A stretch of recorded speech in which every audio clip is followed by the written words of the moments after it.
Oi pessoal, tudo bem? Estou aqui de volta depois de um bom tempo. Esse é o meu primeiro vídeo de 2014. Nós já estamos em 18 de fevereiro. Eu demorei aí mais de um mês, quase um mês e meio, para conseguir gravar o meu primeiro vídeo de 2014. Mas também vou desejar o feliz 2014 para vocês, né? Porque já tá bem passadinho o começo do ano. Mas não teve como eu gravar antes, né? Correria de final de ano, depois férias, depois início de atribuição de aulas e tudo mais. Eu fiquei meio perdida, não consegui gravar.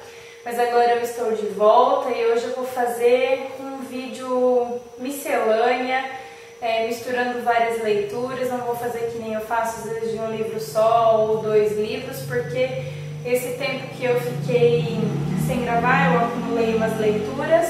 Tem também 2 outros livros que não eram meus, eu li e acabei devolvendo, então não vou ter como falar deles aqui, mas eu vou falar um pouquinho das 4 leituras que eu fiz. Então, como é uma miscelânea, tem livros misturados, tem livro sobre educação, tem livro cristão, então bem misturadinho. Então eu vou falar primeiro do primeiro livro que eu li. É esse livro, O Mundo é o que Você Come, de Barbara Kingsolver. Não sei se é assim que fala, Barbara Kingsolver. Mas esse livro é de uma família americana, então o subtítulo aqui, Uma Família Prova que Você Pode Comer Cuidando da Sua Saúde e da Saúde do Planeta. Então é de uma família americana, ela é jornalista e ela começa um dia a ficar muito inquieta por causa da origem da comida nos Estados Unidos, porque a maioria dos alimentos eles não são próprios de lá, eles são todos importados de fora. Eles demoram horas em caminhões refrigerados para levar essa comida para lá. E ela começou a pensar que a sua alimentação não estava assim tão natural. Ela gostaria de ter uma alimentação sabendo de onde viriam os seus alimentos. E ela tinha uma chácara, um sítio que o seu esposo tinha há muito tempo.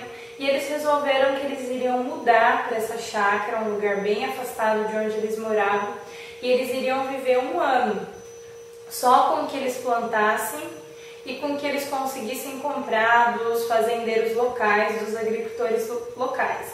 Então ela começa aqui no livro a contar como foi todo esse processo, a mudança, cortar os doces da filha, que nem a filha mais adolescente entendeu um pouco melhor, mas a filha criança, né, demorou um pouco até ela se acostumar a não ter os produtos industrializados, os doces que ela gostava, e viver apenas do que eles produziam ali. Então o legal desse livro é que, além dela mostrar pra gente uma realidade, pelo menos, né, pra mim brasileira, que nunca viajei para os Estados Unidos, não conheço os costumes locais, né? Então ela fala de algumas plantas que nascem lá, algumas coisas que eles se alimentam, né? Que nem ela fala do aspargo, que é algo que eu não conheço. Então é legal, é interessante para nós conhecermos uma outra realidade. E o legal também é que ao longo do livro ela escreve, sempre tem um comentário do esposo dela. Às vezes tem um comentário da filha mais velha, Camille, e ao longo de todo o livro ela vai colocando receitas com o que eles estavam colhendo na época, o alimento que havia, né? Então, às vezes ela fala que havia muita abóbora, então ela vai colocando receitas assim, com as mesmas coisas, receitas variadas. E aqui ela colocou algumas coisas que eles comiam, como sopa de iogurte de pepino, um panini de verduras na grelha, um sorvete de cereja, um orzo para esconder a abobrinha. Então, ao longo do livro é legal que a gente vai vendo essas receitas. Ó, esse aqui eu achei um barato, biscoito de gota de chocolate com abobrinha. E são coisas assim que Lógico, os ingredientes que nós não temos na região não tem como, mas nem esse biscoito de gotas de chocolate com abobrinha é uma coisa que dá para fazer porque os ingredientes tem por aqui. Não é nada assim muito elaborado, é uma coisa simples. Então fica a dica para vocês, para quem quiser conhecer um pouquinho, né, da história dela, da família, os costumes ali dos Estados Unidos, a alimentação, os costumes do pessoal mais, né, da região das fazendas. Então esse livro é uma indicação boa para quem gosta desse assunto de alimentação, de vida mais natural. Então o mundo é o que você come. Então fica a indicação aí para vocês. Eu gostei porque me fez conhecer um pouquinho de uma realidade para mim que não é o normal.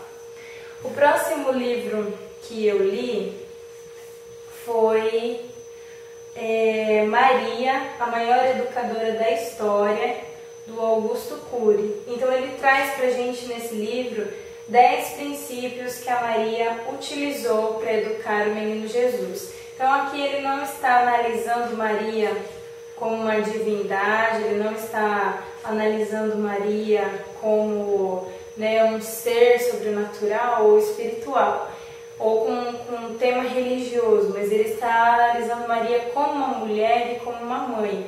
Os princípios, os valores, aquilo que ela passou para o menino Jesus como um menino mesmo, né, que ele precisava aprender.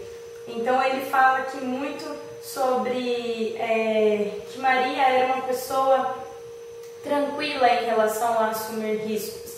Ele fala das várias vezes que Maria precisou mudar na história, né? Quando estava vendo a matança dos meninos, ela precisou mudar com Jesus, então ela deixou tudo o que ela tinha, família, casa, tudo, foi para um lugar distante.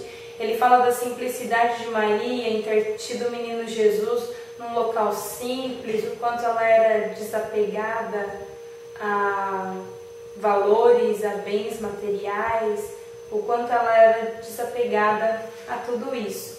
Aqui ele fala também que Maria ela educou o seu filho para ele servir a sociedade, porque se ela não tivesse dado uma educação, né, dessa maneira, ele jamais teria sido o Cristo que se importava com a dificuldade dos outros, com o sofrimento dos outros. Maria conseguiu passar para Cristo, para Jesus, valores, né, de sensibilidade com o próximo, de olhar para o outro com um olhar solidário, com um olhar generoso, com um olhar que tira da gente, do nosso ego, das nossas importâncias, daquilo que é importante só para nós e passa a enxergar o próximo. Ele fala aqui também que Maria ela conseguiu passar para Jesus um interior, uma paz interior, um interior controlado. Nós podemos ver que em vários momentos ele teve momentos assim de confronto de pessoas, né, tentarem tirar a paz dele, de pessoas tentarem fazer com que ele perdesse a sua paciência, a sua tranquilidade, momentos de confrontamento, de discussões, mas ele foi uma pessoa calma, tranquila, que sabia gerir as suas emoções, os seus conflitos, os conflitos à sua volta. Então esse é um livro muito interessante para quem é pai, mãe, e muito interessante para quem é professor, muito interessante para quem gosta, né, de estar sempre se preparando para educar uma criança, está sempre conhecendo, está sempre entendendo. Eu particularmente gosto muito de ler os livros do Augusto Cury, é uma paixão, mas mais do que isso eu gosto muito de ler livros que falem sobre educação de filhos, de crianças, sobre tratamento com alunos. Então esse é um livro que eu indico para quem gosta de temas assim. Então Augusto Cury, Maria, a maior educadora da história, um livro que eu gostei muito e fica aí a minha indicação. O próximo livro que eu li também é sobre educação. Quem ama, educa, formando cidadãos éticos, de Samitiba. Sam Amityville é muito conhecido, né? Os livros dele são muito comentados na área da educação. Eu confesso para vocês que eu não havia lido nenhum livro dele ainda. Esse foi o primeiro. Eu tenho muita curiosidade para ler um outro que eu ainda não tenho, que assim que eu puder eu vou comprar, que é o Homem Cobra, se eu não me engano, e Mulher Polvo, que fala sobre o relacionamento de homem e mulher.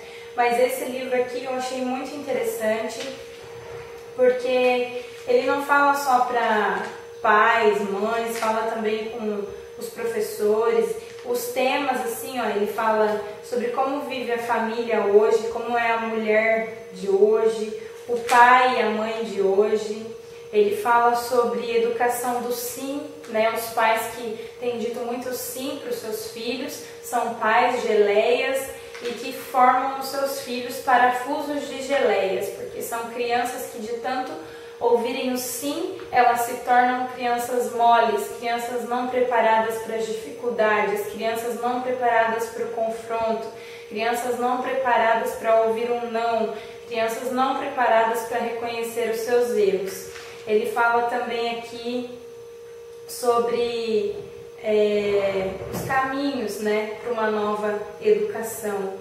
Como que deve ser desde o princípio, né, quando o bebê está no ventre, como deve ser o relacionamento do casal, como deve ser o primeiro ano. Ele fala, né, algo que a gente sempre vê em muitos livros. Os filhos, eles não nascem com manual, só que eles são muito espertos, né? Eles sabem como nos colocar contra a parede, eles sabem como nos manipular, eles sabem como usar as nossas falhas ao favor deles. E então eles sempre estão tentando dar um jeitinho de burlar as nossas regras, as nossas normas, para que eles consigam o que eles queiram.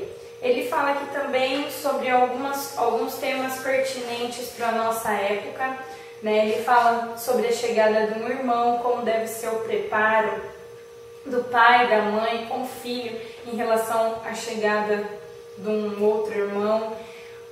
Um outro assunto muito à tona que serviu para mim, ele fala sobre como funciona o relacionamento dos pais separados quando você insere uma terceira pessoa. Por exemplo, quando você se casa novamente e você precisa fazer com que a criança aceite, né, essa pessoa como alguém que também vai ser parte da família, alguém que também vai educá-la.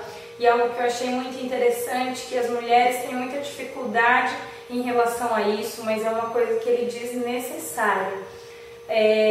Quando uma mulher se casa com outro homem que não é o pai da criança, pode ser que ela tenha dificuldade de dar abertura para que esse seu esposo ele eduque. Talvez ela não queira, ela ache que a responsabilidade é só dela, ela acha que só ela pode educar, que ele, como não é pai, não pode falar nada, não pode fazer nada.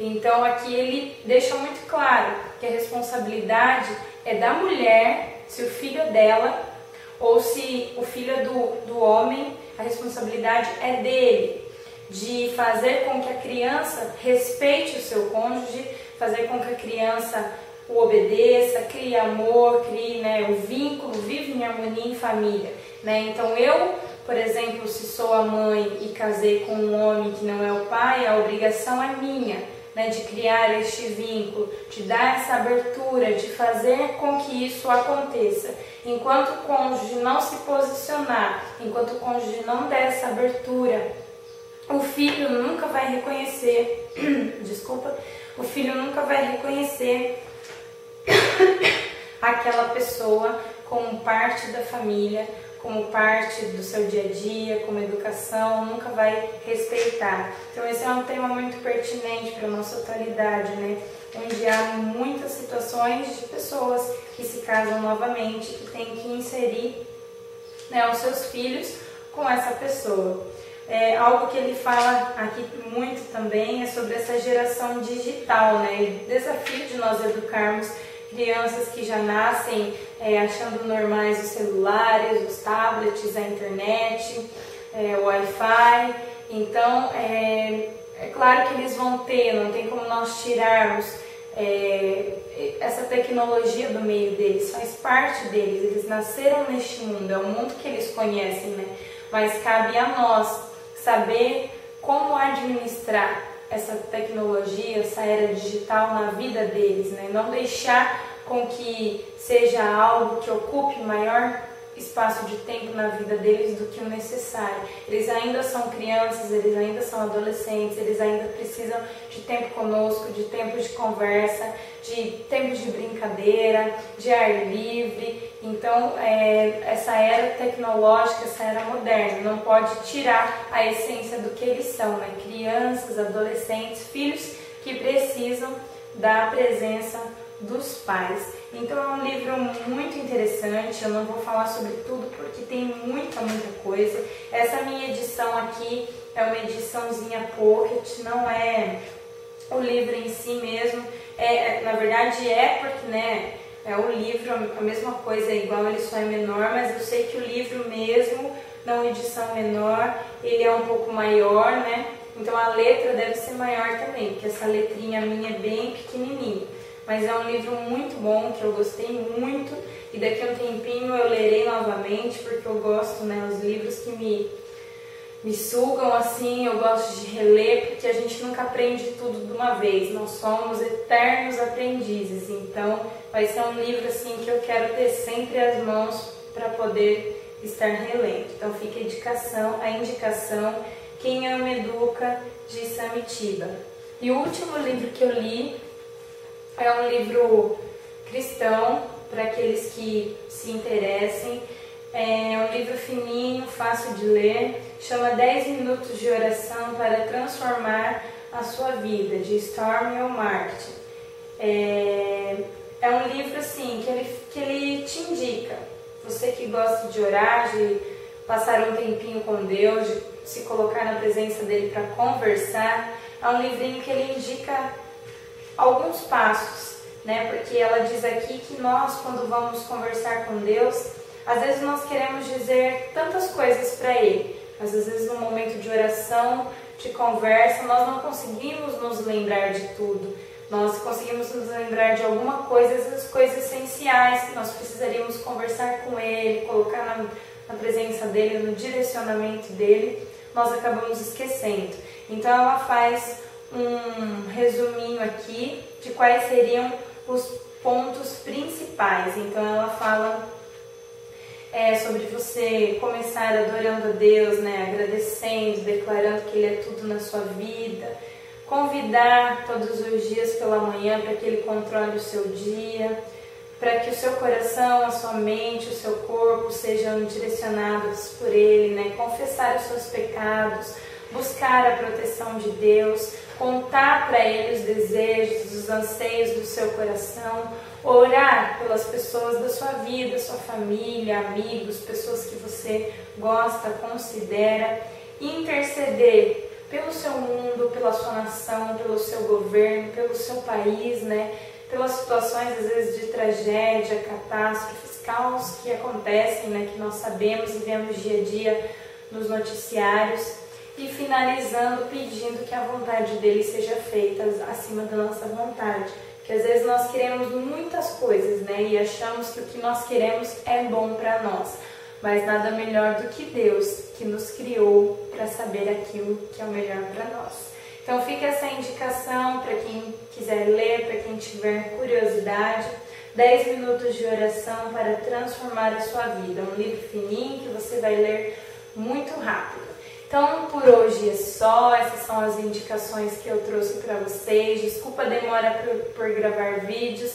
Eu acompanho muitos canais literários que o pessoal posta toda semana, mas infelizmente eu não consigo. Eu sou mãe de um filho pequeno, eu trabalho, né, longe de casa, 80 quilômetros de casa, então pego a estrada sempre. Para vocês terem uma ideia, 10 horas da manhã eu estou almoçando para viajar para o trabalho.